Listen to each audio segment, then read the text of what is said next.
1 are 2, 3 babies తర్వాత ఉమెన్‌లో feeding ఇచ్చిన తర్వాత బ్రెస్ట్ అనేది స్టిఫ్‌నెస్ కోల్పోతారు. అవును.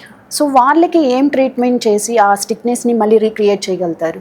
సో ఫీడింగ్ ఇచ్చేటప్పుడు ఏమవుతుందంటే బాడీ హార్మోనల్ చేంజెస్ వల్ల బ్రెస్ట్ పెద్దగా అవుతాయి. మామూలుగా ఉండేదానికన్నా కొంచెం పెద్దగా అవుతాయి. ఎందుకంటే body is preparing to feed a baby. So పెద్దగా అవడము, నిప్పుల్ ఏరియాలో కూడా పెద్దగా అవడము, ఎందుకంటే పాలు ఇస్తున్నారు ఇంకొక బేబీకి. సో అవన్నీ బాడీ చేంజెస్ అవుతాయి. సిమిలర్గా బాడీ వెయిట్ పెరిగినప్పుడు ఎక్సెసివ్ ఎక్కువ ఒక 20-30 కిలోస్ వెయిట్ గెయిన్ అయినప్పుడు కూడా సేమ్ ఇట్లాంటి మార్పులే. ఎందుకంటే ఎప్పుడు వెయిట్ గెయిన్ అయినా కూడా బ్రెస్ట్ సైజ్ అనేది మారుతుంది. ఓకే.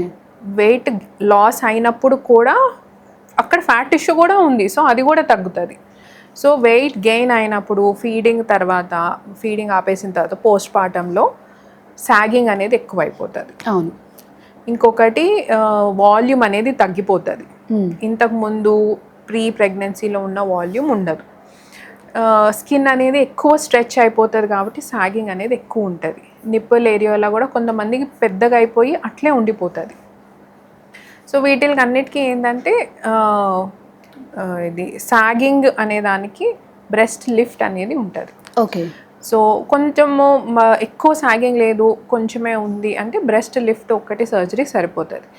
వాల్యూమ్ ఎక్కువ తగ్గిపోయింది, బాగా తగ్గిపోయింది, సాగింగ్ కూడా బాగా ఎక్కువ ఉందంటే బ్రెస్ట్ లిఫ్ట్తో పాటు ఇంప్లాంట్స్ కూడా పెట్టి ఆగ్మెంటేషన్ చేయొచ్చు.